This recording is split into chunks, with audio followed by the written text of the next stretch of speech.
कहते हैं जब तानसेन राग मेघ मल्हार गाते थे तो आकाश से बारिश होने लगती थी। उनके रागों में ऐसा जादू था जिस पर सभी मंत्रमुग्ध हो जाते थे। यह होता है संगीत का जादू, जो दिलों को बांधकर सभी दुख भूलने को मजबूर कर दे। संगीत को भारतीय सिनेमा ने भी बहुत कुछ दिया है। भारतीय संगीत में बॉलीवुड के सिंगर्स का अहम रोल रहा है, जिन्होंने सिनेमा के जरिए इस कला को जीवित रखा। सिनेमा जगत में जब भी हम बेहतरीन गायकों का नाम लेते हैं तो पुरुषों की जमात ज़रा ज़्यादा मिलती है, पर महिलाओं के नाम इतने चंद हैं कि उन्हें आप उंगलियों पर गिन सकते हैं। हिंदी सिनेमा में गायकी का दूसरा नाम है लता मंगेशकर। लता मंगेशकर एक ऐसी शख्सियत है जिसने देश को न जाने कितने ही नगमे दिए। हम उन्हीं लता मंगेशकर की बात कर रहे हैं जिन्होंने 1962 में चीन के साथ हुई लड़ाई के बाद एक कार्यक्रम में पंडित प्रदीप का लिखा गीत ऐ मेरे वतन के लोगों गाया तो उस समय के तत्कालीन पीएम पंडित जवाहरलाल नेहरू की आंखें भी नम हुई। देश की स्वर कोकिला की पदवी धारण किए इस महान गायिका ने जिंदगी की अपनी अंतिम सांस ली। उस समय महाराष्ट्र में एक थिएटर कंपनी चलाने वाले अपने जमाने की मशहूर कलाकार दीनानाथ मंगेशकर की बड़ी बेटी थी लता। उनका जन्म 28 सितंबर 1929 को इंदौर में हुआ।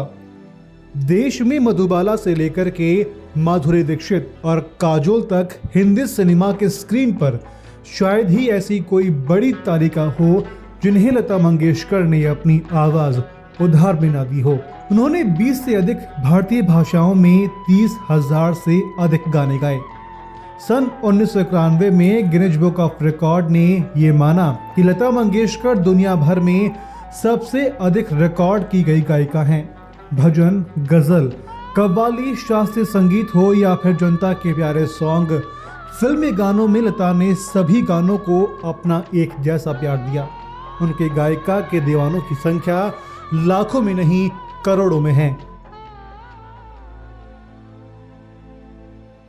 किसी भी जीवन की शुरुआत बिना चुनौती के नहीं होती। ऐसे ही जीवन की शुरुआत में स्वर कोकिला लता मंगेशकर को भी परेशानियों का सामना करना पड़ा था। कई फिल्म प्रोड्यूसर्स ने और संगीत निर्देशकों ने यह कहकर उन्हें गाने का मौका नहीं दिया कि उनकी आवाज़ बहुत महीन थी, लेकिन आज वही देश और विश्व में स्वर कोकिला के नाम से उन्हें पहचानते हैं। गाने का मौका देने से इनकार कर दिया, लेकिन उनकी आवाज़ आज सब पहचानते हैं। देश में जब भारत छोड़ो आंदोलन उफान पर था तब 1942 में 13 वर्षीय लता को अकेला छोड़कर के उनके पिता दुनिया से विदा हो गए। उनके कंधों पर पूरे परिवार का खर्च चलाने की जिम्मेदारी आ गई।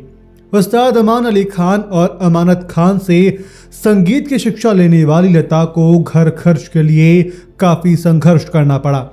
उन्होंने 1942 में ही एक मराठी फिल्म कीर्ति हासिल में गाना गा करके अपने करियर की शुरुआत की, लेकिन बाद में यह गाना फिल्म से हटा दिया गया।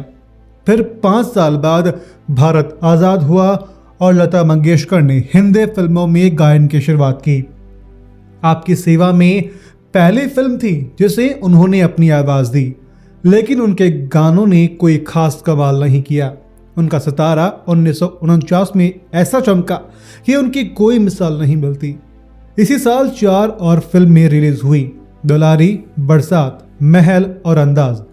महल में उनकी आवाज में गाना आएगा आने वाला आएगा के बाद में हिंदी सिनेमा जगत ने ये मान लिया कि ये नई आवाज बहुत दूर तक जाएगी।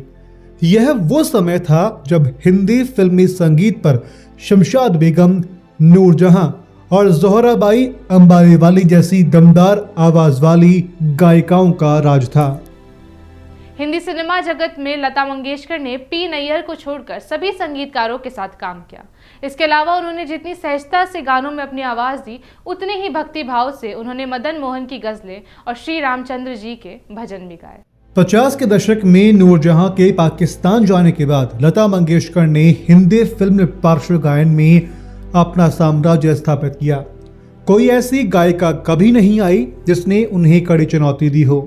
उन्होंने अपने पूरे जीवन काल में पी नैयर को छोड़ करके हर बड़े संगीतकार के साथ काम किया। मदन मोहन की गजलें और श्री रामचंद्र के भजन लोगों के मन मस्तिष्क पर अमिट छाप छोड़ चुके हैं। शानदार करियर और हमेशा शीर्ष पर रहने के बावजूद भी लता ने बेहतरीन गायन के लिए रियाज के नियमों की हमेशा पालना की। उनके साथ जिस संगीतकार ने काम किया, सभी ने कहा कि वे गाने में चार चांद लगाने के लिए हमेशा कड़ी मेहनत करती हैं। लता मंगेशकर को वैसे तो कई सम्मान मिले जिनकी वो हकदार भी थी, लेकिन उनका बड़ा अवार्ड तो यही मिला कि अपने करोड़ों प्रशंसकों के बीच में उनका दर्जा एक पूजनीय हस्ती का है। वैसे फिल्म जगत का सबसे बड़ा सम्मान दादा साहब फाल्के अवार्ड और देश का सबसे बड़ा सम्मान भारत रत्न भी लता मंगेशकर को मिल चुका है।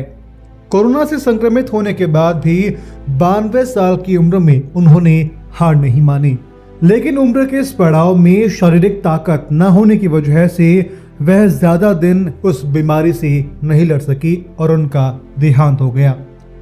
उनकी मौत से सभी गम में हैं। देश की बड़ी बड़ी हस्तियों ने उनकी आत्मा की शांति के लिए प्रार्थना की। उनके देश को दिए स्वर के खजाने हमेशा गुनगुनाए जाएंगे।